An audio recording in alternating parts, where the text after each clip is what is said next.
Welcome to the Curiosity Podcast, a show about everything e-commerce and digital business. The aim is simple, to help you thrive online.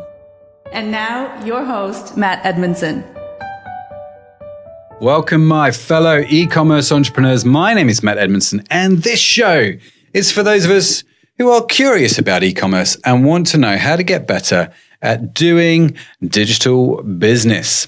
Now, in today's show, I'm going to be getting into this whole idea of competing with the digital giants. You know, the ones I mean, Amazon, Walmart, whoever your giant is in your industry, whoever's got the big website.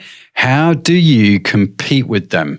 Is it actually possible to compete with them? Or are you, doomed to a life of being in their shadow and just hoping you get the crumbs of sales, the one or two that just keeps you afloat, right? We're going to get into that. Obviously, I don't think that. I think it's more than possible to compete and win and to, really leverage your competitors to help you. So definitely pay attention to what we're going to get into in this show. Of course, as always, the show notes are going to be on the website at mattedmundson.com. You can go and check that out. It'd be great to see you there. Make sure whilst you're there, you connect with me on social media. Some of you guys have been reaching out and we've been chatting away on social media. Really enjoying the conversations. Great to connect with you. Great to reach out and understand how e-commerce is working for you and understanding some of the trials and stuff you're facing. Really good. So do connect with me through the website, through social media. Be great to chat. This show is sponsored by the amazing Kurious Digital, and a big shout out to them. Kurious Digital is, in fact, the e-commerce platform that I use to run and grow my own e-commerce business. So if you're looking for a new e-commerce platform, make sure you check it out at kurious.digital. That's curious with a K and not with a C. Kurious.digital. Do check it out. Okay, let's get into it. Now, Amazon is at the top of the food chain when it comes to the e-commerce marketplace. There's no doubt about it, unless we start looking at things like Alibaba. Two huge giants, and Jeff Bezos, 25 years ago from his garage, created Amazon, and it now has revenue in excess of, $230 billion. It is massive, right? Employs over 500,000 people, 650,000 employees, I think. It is huge. It is a Goliath of an e-commerce business, right? It's massive. And it isn't showing any signs of slowing down. I've been to Amazon, I've been to HQ, I've talked to the guys there. They have massive expansion plans. CNBC recently reported Amazon's plans to take on the Indian market. So they're heading to India next. And they've got plenty of hurdles to overcome, let me tell you. But it will only be a matter of time before they do it, okay? And they are just expanding and growing and taking on other industries, other markets, other countries, right? So we've got to ask ourselves, do we actually stand a chance? And like I said at the start, yes, we do. We do stand a chance. The good news is I think we can actually, like I say, leverage this giant, this Goliath called Amazon to really help our business, right?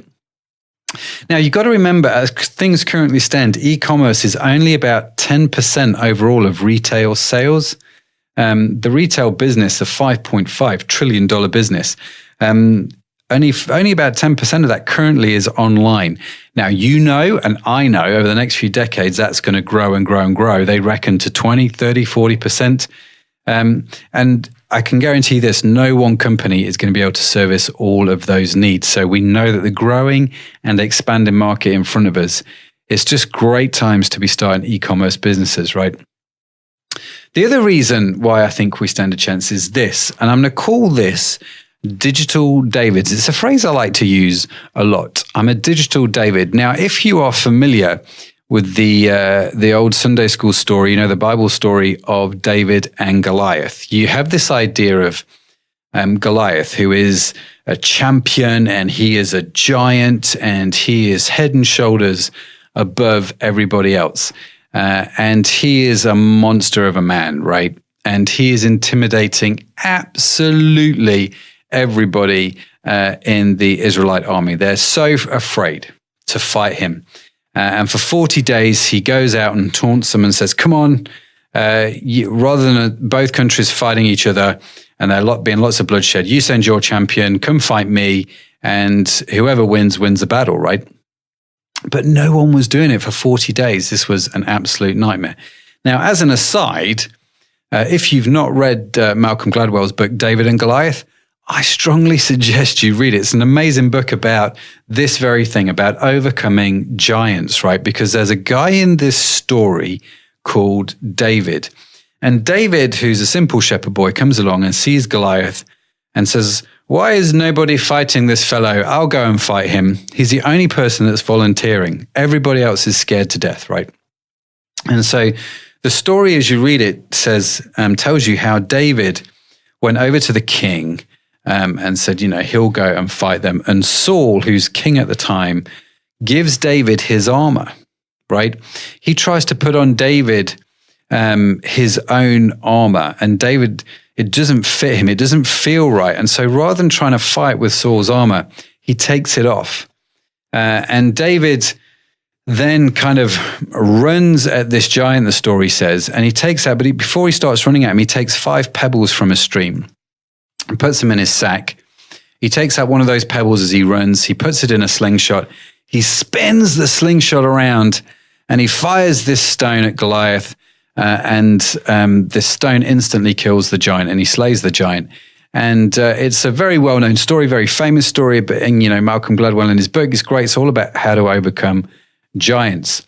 And David was cool because he was unique, he was authentic, and he knew what would work for him. Right? He couldn't try and be something he wasn't. He couldn't make it work in Saul's armor.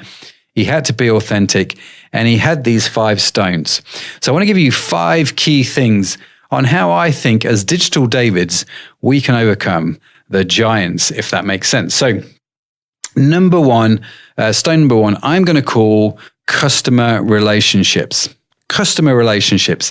Now, one of the things Amazon cannot do is it cannot create the relationship with customers in the niche in the niche that you operate in like you can create, right? They just can't do it. They are too big.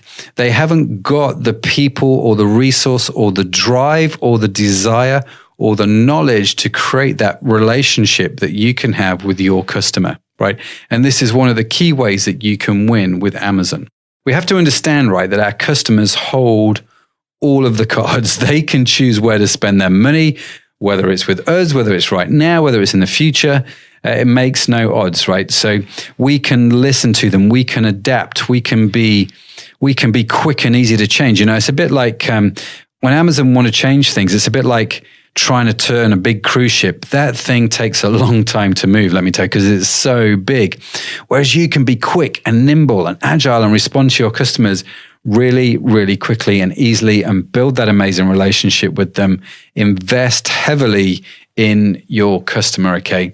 Remember, Amazon is not personal on any kind of level. It is totally transactional. But people are totally emotional, right? They are totally personal. They buy with emotion. They buy from people. So appeal to your customers' emotions by being remarkable and awesome in their eyes. People love values. And Amazon, have they got values? Well, they have. But does anybody actually know what they are? Not really, other than it's convenient and I get my deliveries really quick. But then the tax issues come on the TV and we kind of go, Amazon should definitely pay their taxes. But we still buy from them, right? And we're like, well, they definitely should pay their taxes, but they should definitely not increase their prices. But Amazon aren't the cheapest anymore. And they've got these whole issues with fake reviews. And then there's credibility creeping into this. So there are some creaks in there that you can exploit for yourself. Don't get me wrong, it's not going to cause Amazon's downfall. At least I don't think it will. But it is an opportunity for you to create a remarkable relationship with your customers that's based on values, because Amazon can't do that. They're just not personal. Okay. Stone number 2, I'm going to say, is shipping. Shipping, Matt. Yes, shipping. I appreciate this sounds odd because Amazon has this remarkable delivery system. Certainly in the UK and in the States, they have figured it out. They have their own network now.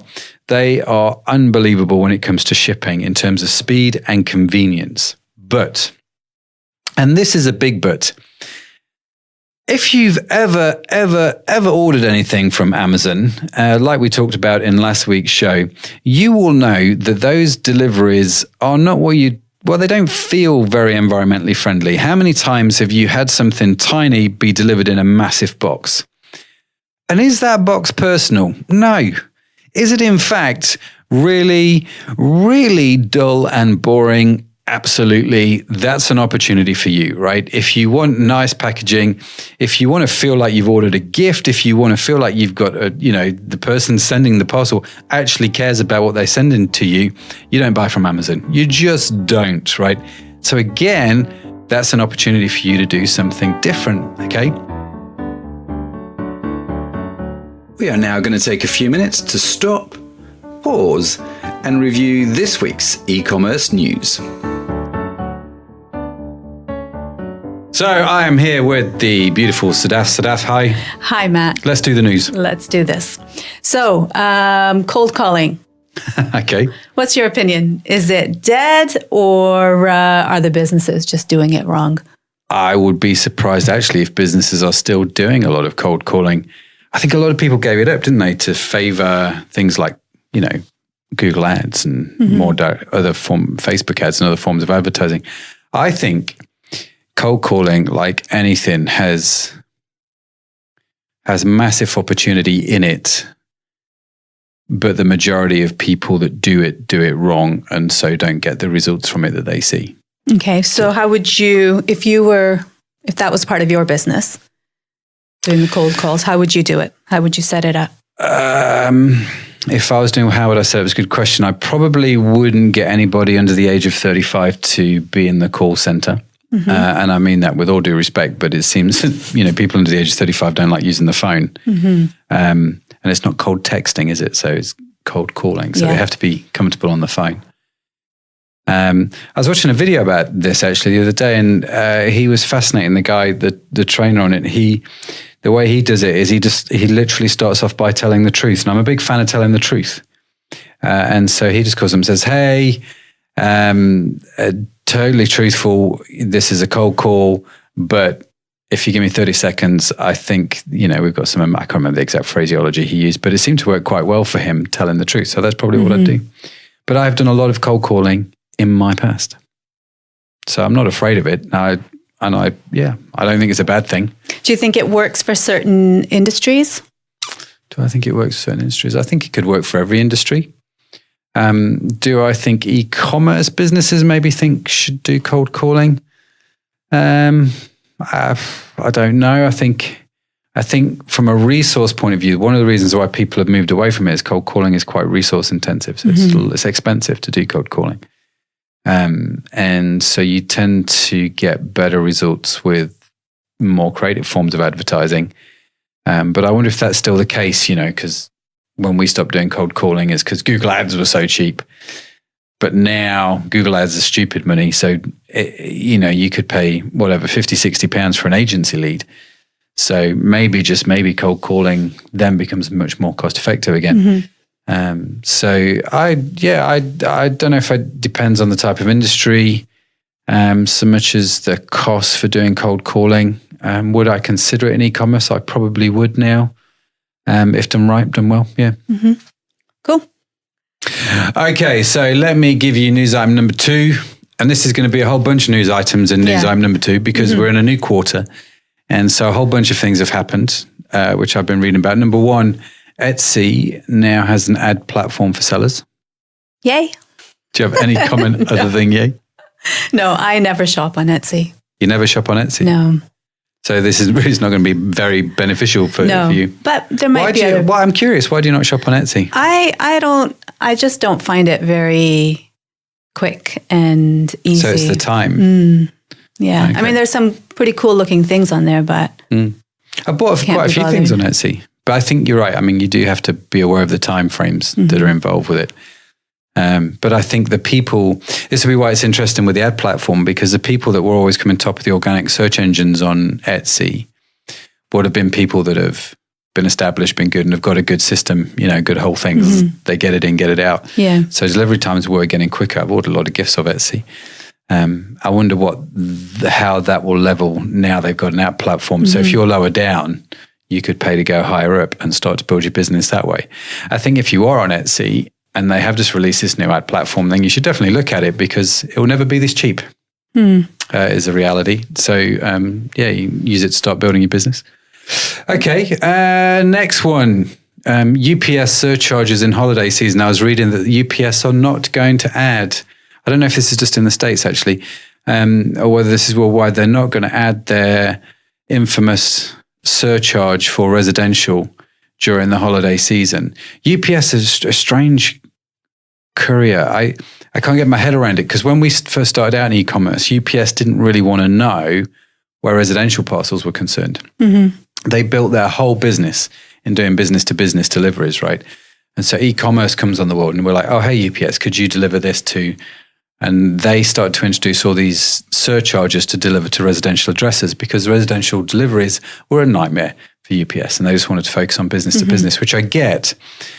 I just wonder, I don't know if they've left it a little bit too late because they used to be huge and then all of a sudden, certainly in the UK, all these other courier companies have sort of grown. And UPS, I just wonder if they're a bit too late to the party now because they've all got their systems in place. So maybe this is something by UPS to try and get back some of this delivery, which is now missing. Yeah. Don't know. Anyway, it's said that they're not going to do residential surcharges in the holiday season. But do check that out with your local UPS because I'm not sure actually whether that's true for the whole world.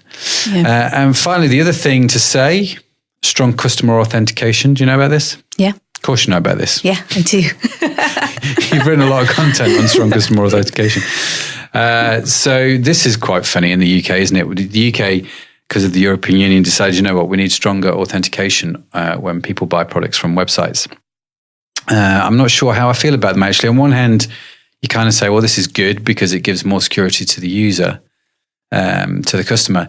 But on the other hand, it becomes more of a faff to buy stuff online. And when it's more of a faff, we all know actually online sales decline, right? So I don't know which way it's going to swing. I think, online sales are growing. And I think they're growing faster than the rate of decline you'll get from strong customer authentication. So I'm not sure you'll be able to see the true impact of having more of a faff. But that said, it should all have been starting this month. Yeah. But it isn't. It's phased. It's now phased. Yeah. It's not delayed. No, it's not delayed. It's phased. They were really clear, weren't they, in the language? They were really clear. No, we're not delaying it. We're phasing it. We have a phase. So we now have 18 months, which I thought was quite funny. So that's my little news roundup for this quarter. So what's next? Next is a study was done about digital ads. And there was a whole list of them. And the two top ones that consumers found most annoying were... Oh, hang on a minute. So this is not just a study on digital ads. This is a study of the most annoying digital ads. Well, they did a study on the digital ads. Okay. And the interesting part of that study... Oh, okay. What was the most annoying? Yeah. So do you want to guess? I'm going to guess the pop-ups on the screen when you go to change tabs on your browser. Would that be? Well, they are very annoying, yes. Yeah. But in this study, 66.7% said that... It's quite precise. Yeah. Exactly 2/3. The pop-up videos that just automatically start playing with sound...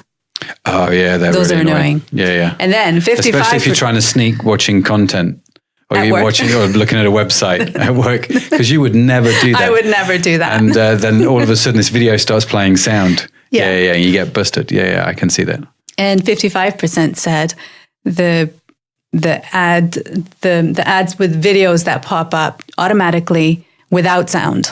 So basically, pop-up videos were the most annoying ads. I wonder if they're the most. I don't think they're the most effective ads on a page, but I agree. I find them totally and utterly annoying.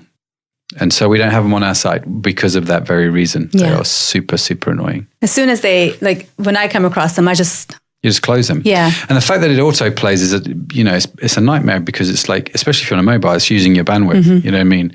And if you're paying for your data, then that's a lot of data for video. So you can see why people really get annoyed by those. And I see here from the report, I'm just going to pull up the website and look at that report, because as I do, one of the things that amuses me, I appreciate, dear listener, you can't see this, but the people that brought up the report have actually got these annoying pop-ups on the screen. Can you see that? That is a true story. Which is just quite amusing. So they've obviously not read it themselves. What else was on their list? Audio ads. Oh yeah. This is why I just pay for music streaming services. I actually will pay for Apple Music. And do you know what I've also done recently? I don't know if I should admit this on the podcast. I have started paying for YouTube Premium. Yeah, why is that? Because of the ads. Ads just because annoy of the me. ads? Yeah, I want to get rid of the ads. I'm like, and rarely now do I actually watch live TV. So, at the moment, I don't know if you know, because, you don't watch TV. You're way too cool for that. But every Saturday night, they have the Britain's Got Talent Champions. It's a bit sad to admit this, but I love that show. But I refuse to watch it live. And I don't watch it live because of the adverts. So what we do is we record it. Yeah. And then we start watching it about 30, 40 minutes later. And then we can just fast forward through all the adverts. And so rarely do I watch it. So yeah, I subscribe to the audios. I subscribe to YouTube Premium to get rid of the ads. I'll do anything to get rid of ads. Maybe we should put that on the e-commerce website. It's like, if you come to our website and shop, that's fine. But if you pay $4 a month, you'll never have to see adverts on this website. Do you think that? Yeah. Do it. Maybe See a what winning happens. strategy. We'll do a study on it. Yeah. Cool. Awesome. And on that bombshell, we'll end it there. Thanks, Adam. Thank you.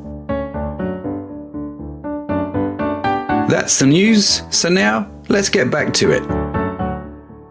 Stone number 3, play a longer game. Now, what do I mean by this?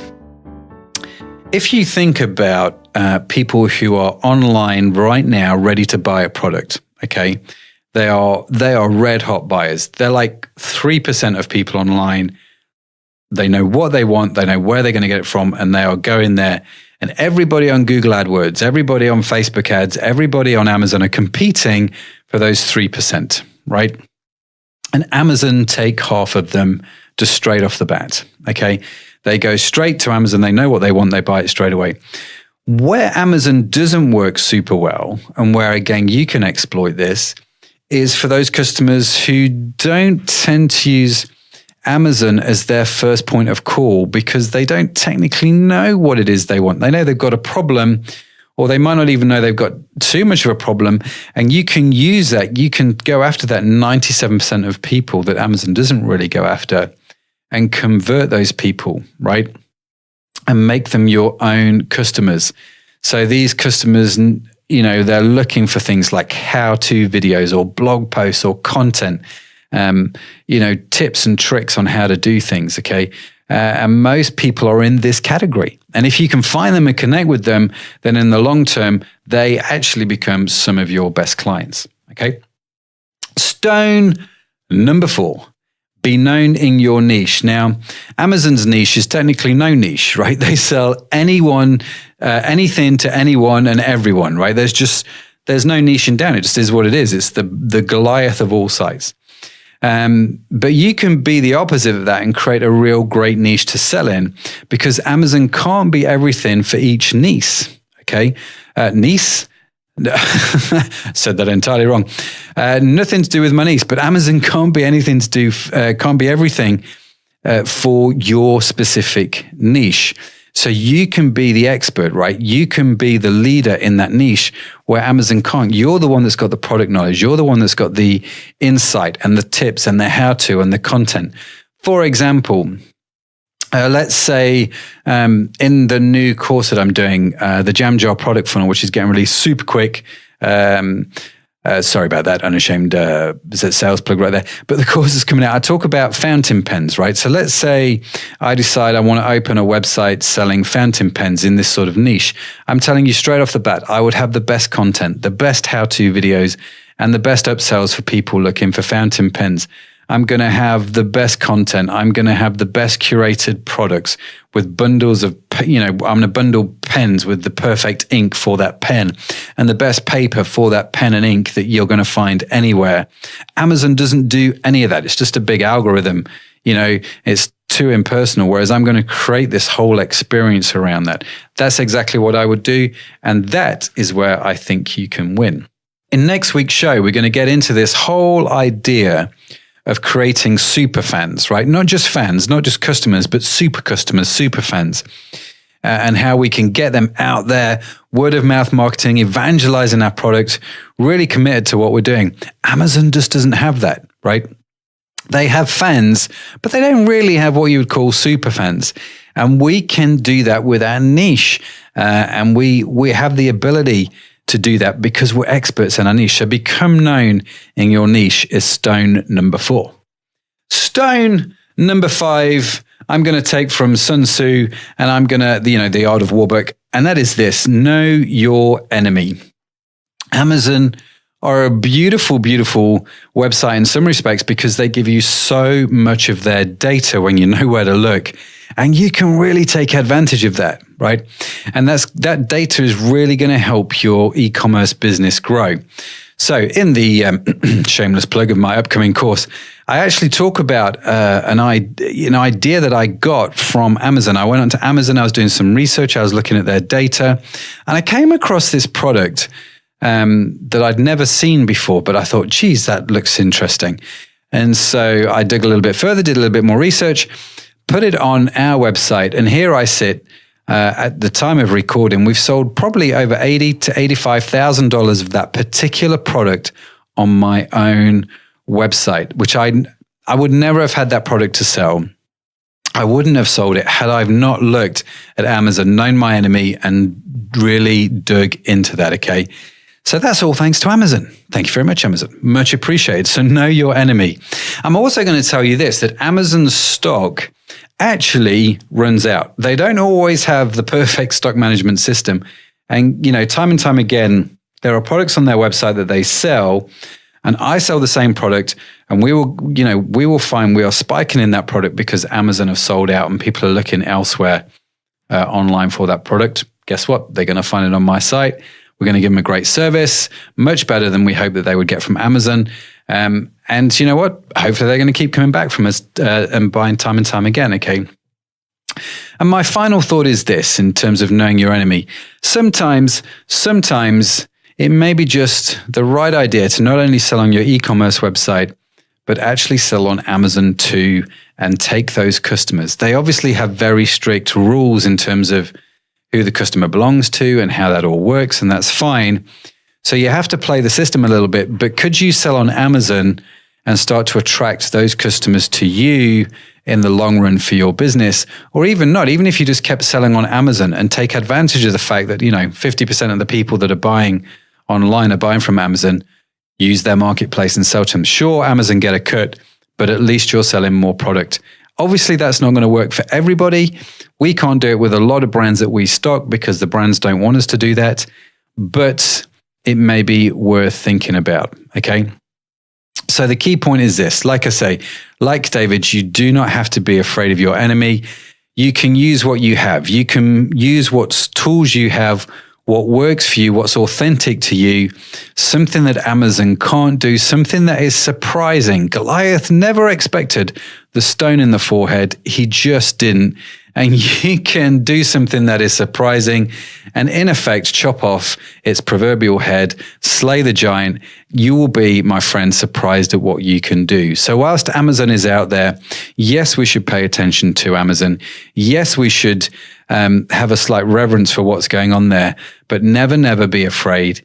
And don't ever think that you can't win, because you totally, totally can. Okay, that is my takeaway from this episode. I hope you've got something out of it. Make sure you subscribe to the show wherever you get your podcasts. It's free, and the show is full of great stuff about how to set up, run, and grow your own e-commerce business. So do make sure you subscribe to keep up to date. And like I said at the start of the show, it's been fab connecting with you guys on social media. If you go to Instagram, Twitter, LinkedIn, YouTube, those platforms, Facebook, whatever I've not mentioned, most of the key social media platforms, just search for me, Matt Edmundson, and you will find me, or Matt Edmundson eCommerce or something like that. You'll definitely find me. Connect with me, say hello, reach out. It'll be great to get to know you. And like I say, all the show notes for this episode and all the previous episodes actually are on the website at mattedmundson.com, along with links to all the show sponsors, which you can check out. So thanks for listening, my fellow e-commerce entrepreneur. I'll be back next week with some more help and advice on e-commerce. So until next time. You've been listening to the Curiosity Podcast with Matt Edmundson. Subscribe and join us next time as we carry on conversations about all things e-commerce and digital business.